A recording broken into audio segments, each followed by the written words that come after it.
this is Tastuba Raisa from DSB24 Live, and today we are at Indian Association Hall to attend Bangla Carnival 2024 by Action Cut. So let's see what is happening here.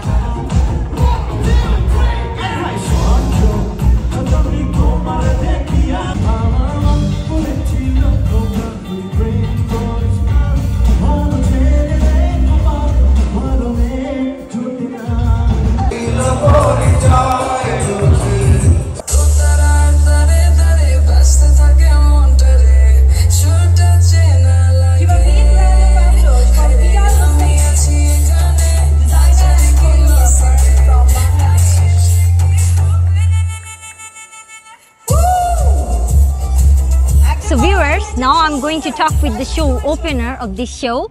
Hello dear, how are you? Good. What about you? I'm good. What's your name? Madhumita. Where are you from? From India. I'm a Tollywood actress and Mrs. India 2021.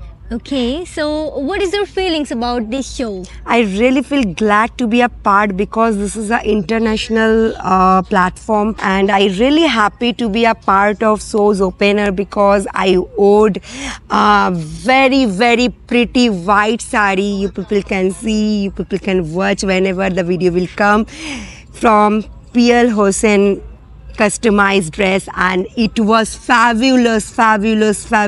My personal feeling was like fairy tale. Thank you entire team of Bangla Carnival 2024. I was really feeling glad. Here is the fashion designer also. I will talk with him later. Now I'm going to talk with the organizing partner of Bangla Carnival 2024 and chairman of Dhaka Talkies, Romim Raihan Bhaiya. Hello Bhaiya, how are you? Fine, excellent. So what is your feelings about this show? Actually, I'm really honored to be a partner of this excellent program. Actually, আসলে বলতে হয় যে দেশের বাইরে যারা থাকেন, আমাদের দেশের যারা রেমিটেন্স যোদ্ধা, তাদের জন্য কিছু করতে পারা কিন্তু আমাদের জন্য অনেক বড় একটা শান্তির ব্যাপার। যে সবসময় আমরা তো করি, প্রোগ্রাম করি, সব জায়গায় করি, কিন্তু যারা দিনরাত পরিশ্রম করে আমাদেরকে ভালো রাখার জন্য চেষ্টা করে যাচ্ছে, দেশের ইকোনমিকে যারা বড় করছে, যারা রেমিটেন্স পাঠাচ্ছে, তাদের জন্য যখন কিছু করতে পারা যায়, তাদেরকে যদি একটা দিনের জন্য, একটা মুহূর্তের জন্য একটু বিনোদন দেওয়া যায়, তখন নিজের কাছে অনেক ভালো লাগে যে একটা কিছু বোধহয় করতে পেরেছি। তো সেটাই আসলে বলছিলাম যে একটা ইভেন্ট করার ক্ষেত্রে হয়তো অনেকে অনেক সময় বলে যে কীভাবে হচ্ছে, শুধু যেটা সামনে দেখা যায় সেটাই বলে, কিন্তু এর পিছনে অনেক মানুষগুলোর সমবেত চেষ্টা থাকে, মানে অনেকগুলো মানুষের অনেক ত্যাগ থাকে, সেটা আসলে কেউ দেখে না বা বলে না। তো আপনারা যখন আমাদেরকে জিজ্ঞেস করছেন, তখন আমরা একজনকে তাকাচ্ছিলাম যে আমাদের ফ্যাশন ডিজাইনার যার কথা বলছিল পিয়ালকে আমি সকাল থেকে দেখছিলাম যে ওর ঘুম খাওয়া কিছুই হয়নি, মেবি ও সকাল থেকেই ড্রেস নিয়ে ব্যস্ত। তো আসলে এটা একটা এক্সাম্পল। সো যার ক্ষেত্রে আছে, যেমন আমাদের যে অর্গানাইজার অরণ্য মামুনকে আমি 2 দিন ধরে চেহারায় দেখতে পাইনি, আর আমরা সবাই আসলে টুকটাক সবারই অ্যাকোমোডেট একটা প্রচেষ্টায় কিন্তু একটা ভালো প্রোগ্রাম অর্গানাইজ করা যায়। তো সেই থেকে আসলে ভালো লাগছে যে এখন প্রোগ্রামটা ভালো হচ্ছে, যারা এসছে তাদের প্রত্যেকের চেহারায় একটা জলজলে ভাব দেখছে, আনন্দ করছে, সেটাই ওদের আনন্দটা আমাদের কাছে অনেক বড়। Many congratulations to you for this fabulous show. Thank you so much. Welcome. So viewers, now I'm going to talk with one of the best fashion designer of Bangladesh, P.L. Hossain. Hello Bhaiya, how are you? Perfect. I feel really honored to be here. And আজকে আমার যে কালেকশনটা হলো, so really আমি আসলে ভালো একটা collection তৈরি করতে পেরেছি দুবাইয়ের জন্য, আজমানের জন্য। সো আমি রিয়েলি ফিল প্রাউড যে আমি বাংলাদেশকে এই 10টা মিনিটে আমি বাংলাদেশের কালচারকে আমি তুলে আনতে পেরেছি, এবং সাথে আমার স্পেশাল মডেলরা ছিল, আমার বাংলাদেশি মডেলরা ছিল, আমার Indian model already here. So সব কিছু মিলিয়ে আজকে কিন্তু জমজমাট শো হয়ে গেল। মোটামুটি আমার কালেকশন তোমরা দেখেছো, টোটাল জামদানি, মাসলিন অ্যান্ড কাতান দিয়ে আমার যে কালেকশনটা ছিল। বাংলাদেশের হিরোইনরা আজকে আমাদের পড়েছে, ও আমাদের মিসেস ইন্ডিয়া এসেছে কলকাতা থেকে, ও আমার শো ওপেনার ছিল। সব কিছু মিলিয়ে একটা জমকালো ব্যাপার কিন্তু আজকে I really feel it.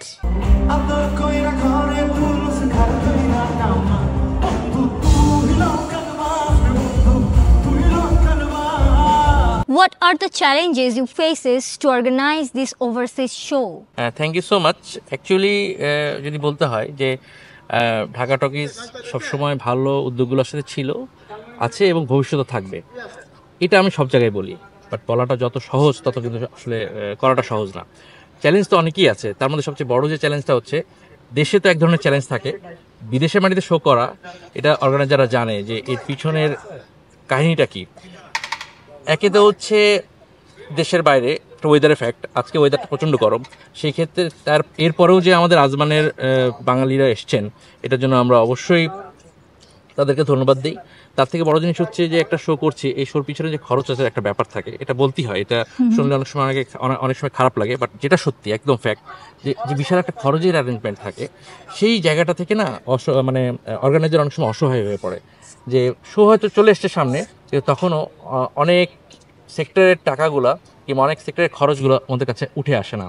So আমার কাছে মনে হয় যারা আসলে বড় বড় কোম্পানিগুলো আছে তাদের অনেক সিএসআর প্রজেক্ট কিন্তু থাকে, তো সিএসআর প্রজেক্টের থেকে কিছু কিছু অংশ কি এই প্রবাসীদের জন্য রাখা যায় কিনা, যারা আমাদের ইকোনমিকে স্ট্রং করছে তাদের জন্য তো করতে ইচ্ছা করে সবারই, আমরাও করতে চাই, কিন্তু যখন এতগুলো আর্টিস্টকে অ্যাকোমোডেট করে নিয়ে আসা, সেখানে একটা ভিসার ব্যাপার থেকে, এখানে একটা খরচের ব্যাপার থেকে, প্লেন ফেয়ারের একটা ব্যাপার থেকে, সেটাও হয়তো আনা গেল, কিন্তু এইখানে যখন দেশের বাইরে একটা ভেন্যু ভাড়া করা হয়, ভেন্যুর সাথে আরও অনেক অ্যারেঞ্জমেন্ট থাকে, সেক্ষেত্রে কিন্তু কমিউনিটি যারা আছে তারা হেল্প করে, কিন্তু যারা আসলে কমিউনিটি লিড করে কিংবা দেশের ভিতরে থাকা অনেক কোম্পানি আছে, তাদের হয়তো বড় বড় কোম্পানি, তাদের হয়তো এখানে হয়তো তাদের কোনো অ্যারেঞ্জমেন্ট নাই, কিন্তু তারা এটা তো চিন্তা করতে পারে যে যারা আমাদের এভিডেন্স দিত তাদের জন্য আমরা কিছু করি, তো তারা সিএসআর ফান্ডগুলো দেশের মধ্যেই খরচ করে কিংবা দেশের মধ্যেই তারা সিএসআর প্রজেক্টগুলো দিয়ে থাকে।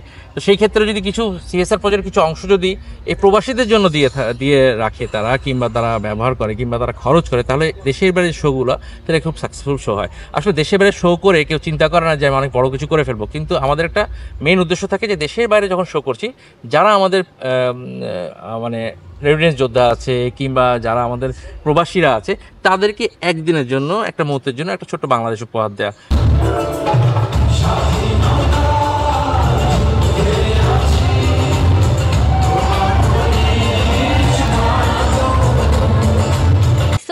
What is your next move? Oh, every time I'm moving.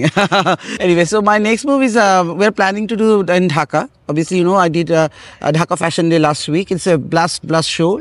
Everybody know about the Dhaka Fashion Day. Saqib Khan working on the Ram show. It's really hit shows. And this is my Dubai first show.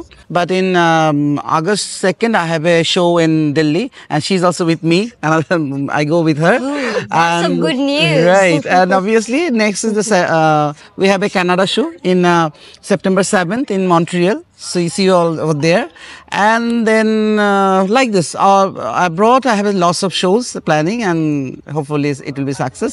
Thank you so much, and best wishes for you from DXB24 Live. Thank you. Thanks for you, Raka, because you did a really good job today. She's our model today. Yeah, actually, and she's so professional. Very I'm well. a very old She's model. big, very Right. well. God bless you. Thank you so much. Thank you.